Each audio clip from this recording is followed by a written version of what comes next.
जय हिंद। कैसे आप सभी? उम्मीद है कि स्वस्थ होंगे, मस्त होंगे और जहां भी होंगे अपने कामों में व्यस्त होंगे। तो जैसे कि आप सभी लोग को मालूम है कि आज के क्लास में हम लोग बात करने वाले हैं, अगर कल की क्लास की बात करें तो कल के क्लास में हम लोगों ने एनसीईआरटी, ध्यान दीजिएगा, एनसीईआरटी और चैप्टर नंबर की बात करें तो चैप्टर नंबर जो है 1 यानी, और एक्सरसाइज जो है आपको 1.1 का क्वेश्चन नंबर याद रखिएगा। क्वेश्चन नंबर 1 से लेकर के 4 तक को देख लिए थे, और जो है इसमें कुछ HW भी हम दिए थे, उसको भी जो है नेक्स्ट जो है यानी नेक्स्ट वीडियो में जो है HW को भी जो है चेक कर लिए थे।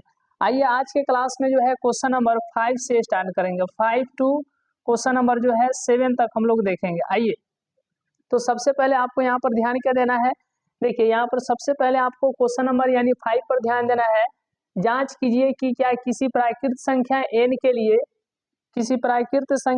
लिए, देखिएगा एक एक बातों पर जो है ध्यान दीजिएगा। किसी प्राकृत संख्या n के लिए यानी 6 का पावर n, क्या 6 का पावर n अंक शून्य पर समाप्त हो सकती है। ये जो है आपको विचार करना है कि क्या 6 का पावर n अंक शून्य पर यानी 0 पर अंक जो है क्या है, 0 है, 0 पर क्या समाप्त हो सकती है कि नहीं हो सकती है। चलिए, तो आइए हम लोग इसको देखेंगे। यहाँ पर सबसे पहले आपको ध्यान क्या देना है, एक एक बातों को जो है पूरा गंभीरता के साथ चलिएगा। देखिए सबसे पहले आपको यहाँ पर ध्यान क्या देना है, अगर बताइए, अगर 6 यहाँ पर देखिए n जो दिया है ना, n के स्थान पर आप 1 ले सकते हैं, ठीक है ना, या आप n के स्थान पर 2 ले सकते हैं, n के स्थान पर 3 ले सकते हैं, है कि नहीं। n के स्थान पर जो है आप 4 ले सकते हैं, क्योंकि यहाँ पर बोला है n क्या है, प्राकृत संख्या है, यानी n जो है प्राकृत संख्या है। और प्राकृत संख्या कहने का मतलब जो है, प्राकृत संख्या कितना से स्टार्ट होती है, बताइए कितना से स्टार्ट होती है। तो ये सभी लोग जानते हैं, 1 से 1 2 3 4 5 डॉट डॉट डॉट डॉट, ये कहाँ तक, अनंत तक, याद रखिए कहाँ तक, अनंत तक। तो आइए अब इसी को हम लोग देखेंगे कि अगर 6n यानी 6 जो है, 6 जो है शून्य पर तभी समाप्त हो सकती है जब इसके गुणनखंड में क्या हो, 2 गुणे 3 हो, और इसमें कुछ ना कुछ मतलब यहाँ पर देखिए, वैसे तो आप जब इसका कीजिएगा, जब 6 का कीजिएगा तो 2 गुणे 3 होगा, तो मतलब इसके गुणनखंड में जो है आपको 5 नहीं दिख रहा है। जबकि अगर कोई संख्या जो है शून्य पर समाप्त होगी तो उसके गुणनखंड में याद रखिएगा कितना होना चाहिए, या तो 2 होना चाहिए और 5 होना चाहिए। 2 और 5 के अलावा कुछ भी हो, लेकिन ये नेसेसरी है कि 2 भी होना चाहिए और 5 भी होना चाहिए। यहाँ पर देखिएगा 2 है, 3 है, 3 से कोई मतलब नहीं है, लेकिन इसमें आपको 5 रहना चाहिए। क्या रहना चाहिए, 5 रहना चाहिए। क्या बताइए, क्या रहना चाहिए, 5 रहना चाहिए। लेकिन क्या 5 आपको दिख रहा है, नहीं दिख रहा है। तो वैसे तो आपको पता चलिए गया होगा, ये संख्या जो है यानी 6n यानी किसी प्राकृत संख्या n के लिए 6n जो है, 6n ये शून्य पर समाप्त नहीं होगी। वैसे आप यहाँ पर देखिएगा तो पता चल रहा है, लेकिन आपको ये दिखाना है। यहाँ पर पूछा है कि जांच कीजिए, ये जांच करके आपको बताना है। अगर ऊपर ऊपर की बात करें तो ऊपर ऊपर से हम लोग समझ गए, लेकिन फिर भी जो है आपको इसको बताना है, ठीक है। क्या करना है, बताना है, आपको बताना है। चलिए, तो आइए इसको हम लोग देखते हैं, एक एक बातों को जो है गंभीरता के साथ चलते हैं। चलिए, एक एक बातों को जो है गंभीरता के साथ चलते हैं, और यहाँ पर आपको ध्यान देना है। सबसे पहले हम लोग क्या लिखेंगे, सबसे पहले हम लोग यहाँ पर क्या लिखेंगे, देखिए सबसे पहले हम लोग यहाँ पर क्या लिखेंगे। चलिए, सबसे पहले जो यहाँ पर हम लोग क्या लिखेंगे, चलिए सबसे पहले आपको यहाँ पर ध्यान देना है कि ये जो है, देखिए जांच कीजिए कि किसी प्राकृत संख्या n के लिए, जांच कीजिए कि किसी प्राकृत संख्या n के लिए, तो यहाँ पर आपको ध्यान देना है। देखिए 6n है, और n का मान जो है आपको कितना लेना है, तो याद रखिएगा n का मान जो है यहाँ पर क्या है, 6n है। लेकिन आपको n का स्थान यानी n का मान कितना लेना है, 1 2 3 ऐसे करके आपको लेना है, ठीक है। चलिए, इतना बात तो आप समझते हैं, है कि नहीं। लेकिन अब यहाँ पर आपको ध्यान देना है, यदि n बराबर 1 तो 6 का पावर n है, मतलब 6 का पावर 1 यानी 6 ही होगा।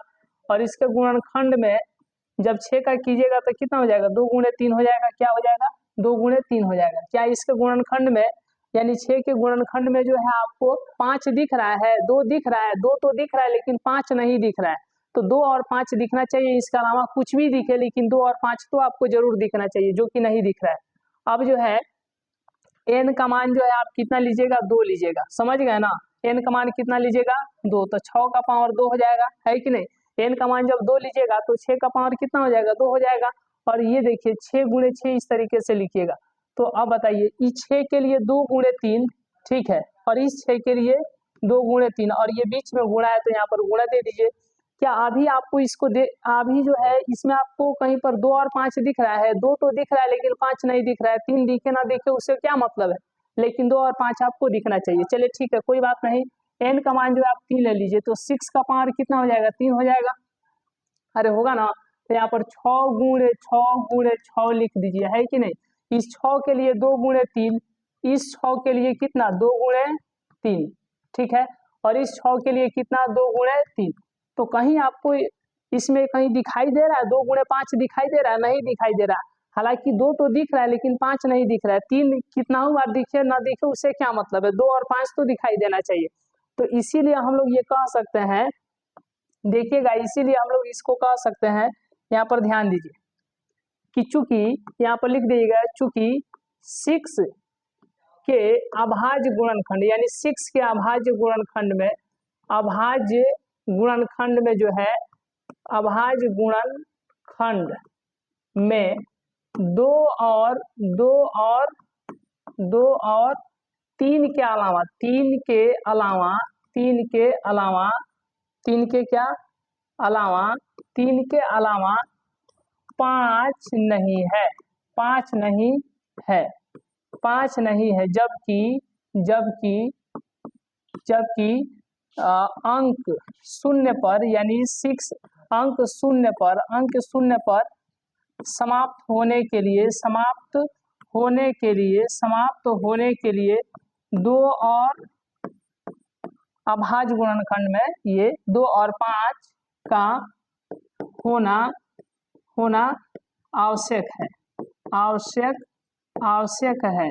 इसीलिए ये कहा जा सकता है, इसलिए यह कहा जा सकता है, ध्यान दीजिएगा, यह कहा जा सकता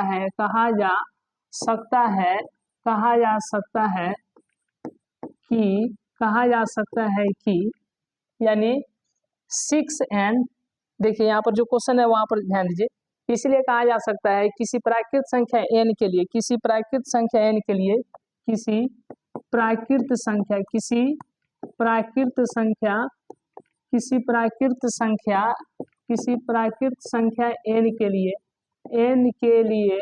6 का पावर n अंक शून्य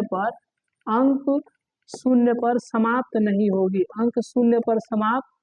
नहीं होगी, ठीक है, नहीं होगी, याद रखिएगा, नहीं होगी, ठीक है। यहाँ तक आप लोग समझ गए,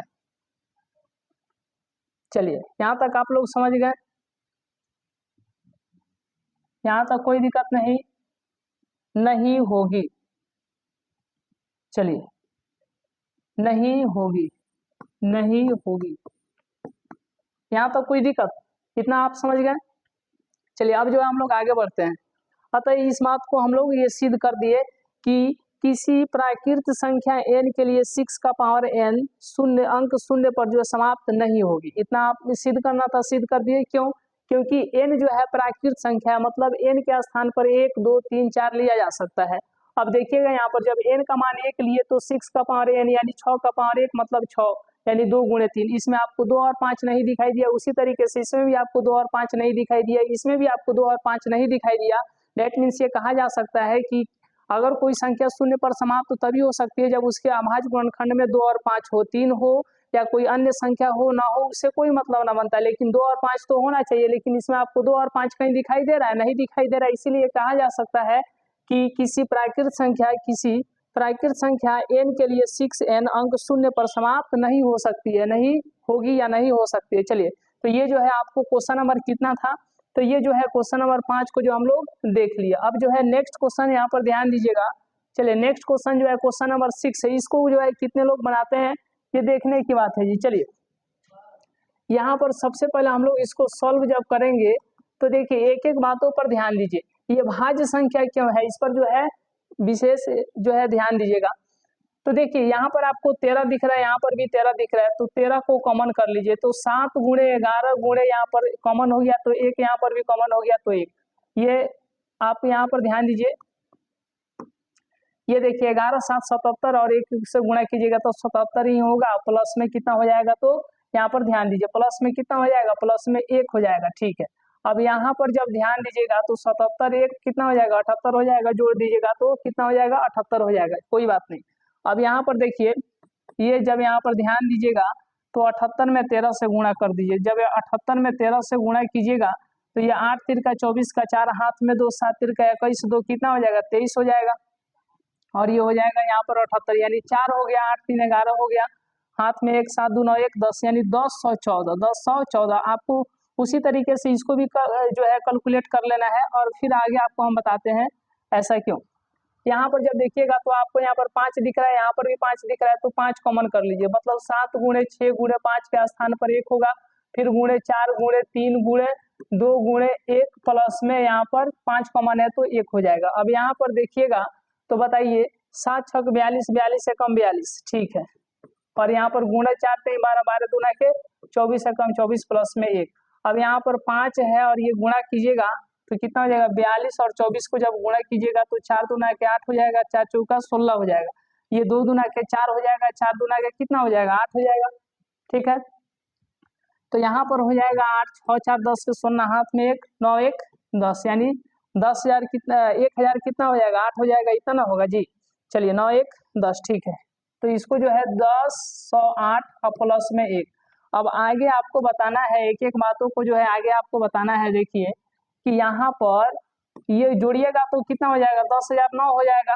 अब गुणा कर लीजिए तो 9 5 45 और ये हो जाएगा 9 5 45, हाँ 45 का 5 हाथ में 4, इसमें इससे गुणा कीजिएगा 0 और हाथ में का 4, फिर इससे इसमें गुणा कीजिएगा तो 0 और ये 5, मतलब ये कितना हो जाएगा, 5045 हो जाएगा, कितना हो जाएगा, 5045।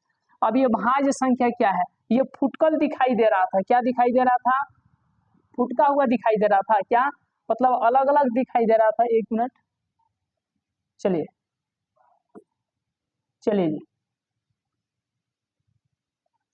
चलिए ये जो है अलग अलग दिखाई दे रहा था, क्या दिखाई दे रहा था, अलग अलग। जब ये इसको कैलकुलेट किए तो ये कितना दिखाई दे रहा है, ये 1014, क्योंकि ये जब देखिएगा तो ये 2 से भी विभाज्य है, और ये जो है आपको जब 2 से विभाज्य है ये 1 से भी होगा ही, मतलब होगा क्या है, और एक तो स्वयं से तो है ही, स्वयं से तो है ही, मतलब ये 2 से अधिक संख्याओं से क्या है, ये विभाज्य है, 2 से अधिक संख्याओं से क्या है, विभाज्य है, इसीलिए ये कहा जा सकता है, इसीलिए ये कहा जा सकता है, चलिए इसीलिए कहा जा सकता है कि ये भाज्य संख्या है। और भी संख्या से हो सकता है, लेकिन यहाँ पर देखिए ना आपको 3 ठो दिखाई दे दिया, तो आप ये नहीं कह सकते हैं कि ये भाज्य संख्या है। थोड़ा सा इसको जब यहाँ पर ध्यान दीजिएगा, ये अलग अलग दिख रहा था, ये अलग अलग दिख रहा था, क्या दिख रहा था, अलग अलग दिख रहा था, ठीक है। जब ये अलग अलग दिख रहा था तो ऐसा दिख रहा था, जब इसको कैलकुलेट किए तो ये मालूम है ये कितना है, ये 5045 है, क्या है, 5045 है।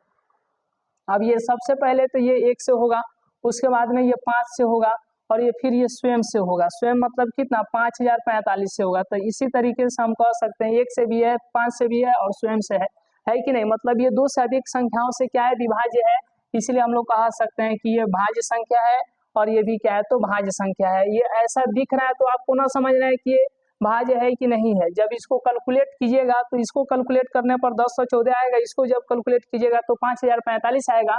अब इस तरीके से आप देख करके बता सकते हैं कि ये दोनों के दोनों भाज्य संख्याएं क्यों है। व्याख्या करना है, व्याख्या कर दिए। चलिए, तो ये जो है क्वेश्चन नंबर 6 था। अब इसके बाद जो है क्वेश्चन नंबर हम लोग 7 को देखते हैं।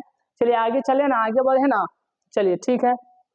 आइए नेक्स्ट क्वेश्चन को हम लोग देखते हैं इधर, चलिए नेक्स्ट क्वेश्चन को हम लोग देखते हैं। ये देखिए नेक्स्ट क्वेश्चन जो है क्या है, तो यहाँ पर जब ध्यान दीजिएगा नेक्स्ट क्वेश्चन क्या है, देखिए यहाँ पर क्वेश्चन नंबर जो है 7 है।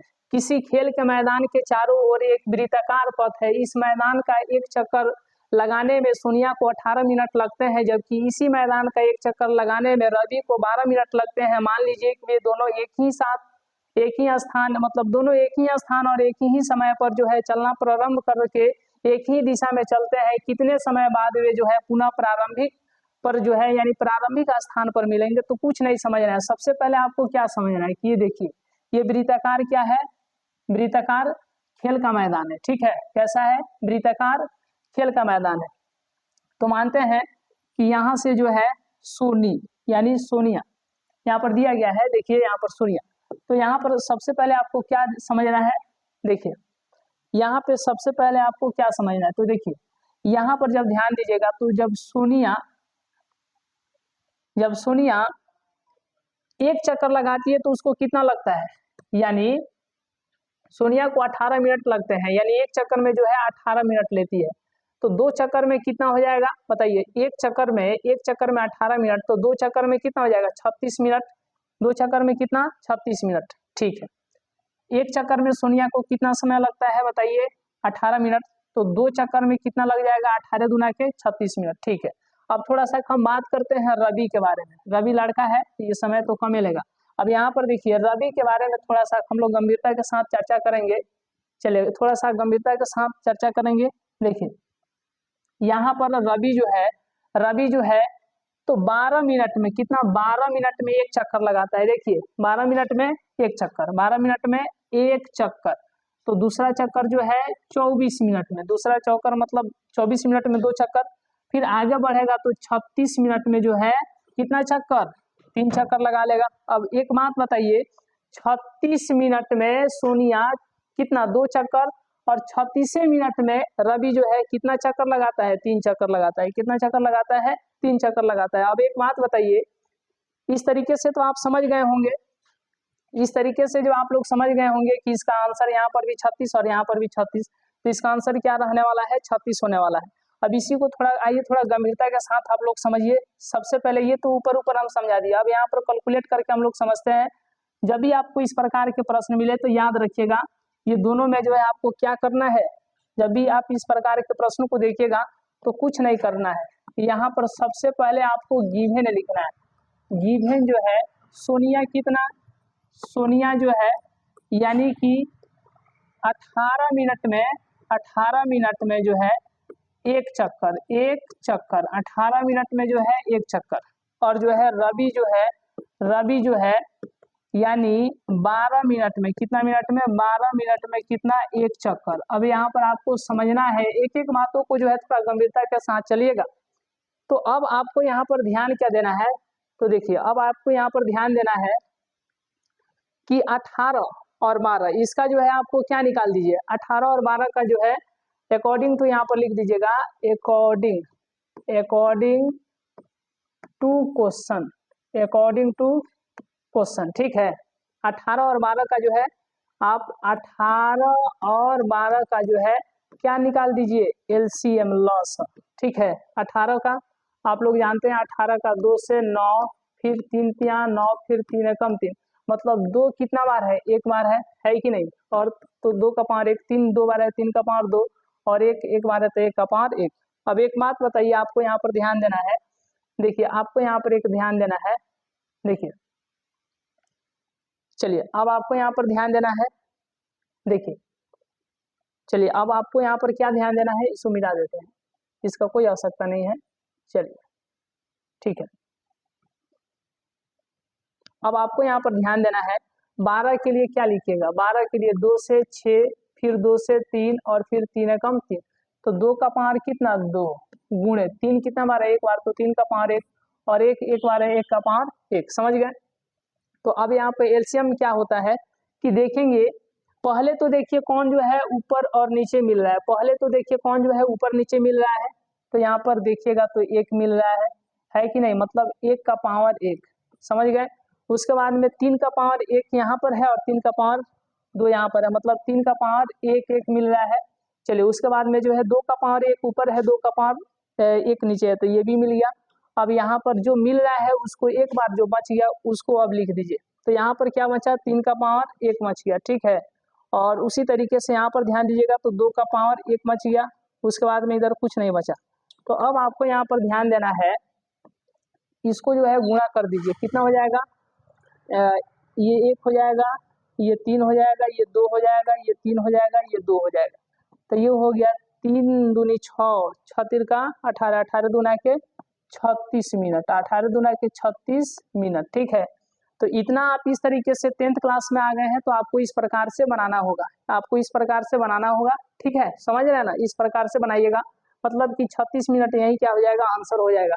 लेकिन अब आपको यहाँ पर ध्यान देना, इसको शॉर्टकट से आपको सिर्फ एलसीएम ना निकालना था, तो आप इसको जो है एलसीएम भी ऐसे निकाल सकते थे। आप इसका स्क्रीनशॉट पहले ले लीजिए। ठीक है, आप इसका पहले जो है स्क्रीनशॉट ले लीजिए। देखिए, आप ऐसे भी तो इसको निकाल सकते थे ना, अकॉर्डिंग टू क्वेश्चन लेकर के, कुछ नहीं करना था। ये चक्कर वाला कहानी याद रहेगा। अब जब चक्कर वाला कहानी याद रहेगा, तो अब जो है इसको कैसे बना सकते हैं, बहुत ही आसान तरीका से बना सकते हैं। कुछ नहीं करना है, कुछ नहीं करना है, सिर्फ और सिर्फ आपको यहाँ पर क्या निकाल लेना है, 12 और 18 का जो है लसा निकाल दीजिए। 2 से 6 हो जाएगा, ये कितना हो जाएगा, 9। फिर ये 3 से 2 हो जाएगा, ये हो जाएगा 3।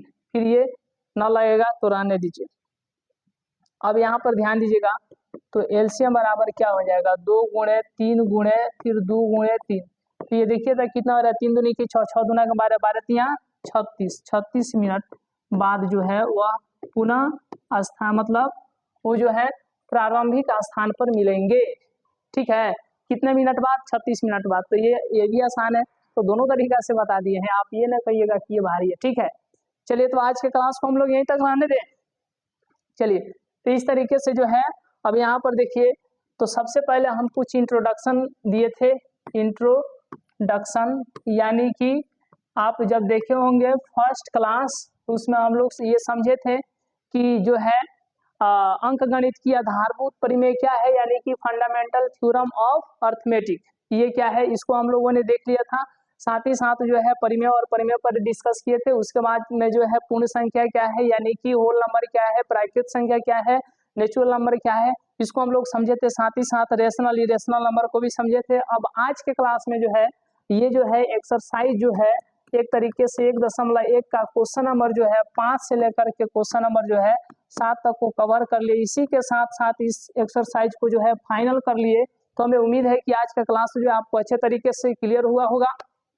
अब नेक्स्ट क्लास में जो हम लोग नेक्स्ट एक्सरसाइज के साथ आएंगे, लेकिन उससे पहले जो है उसका कॉन्सेप्ट समझेंगे। चलिए, तो आज के क्लास में हम लोग इतना ही रहने देते हैं, मिलेंगे नेक्स्ट क्लास में नेक्स्ट वीडियो में। तब तक के लिए बहुत बहुत धन्यवाद।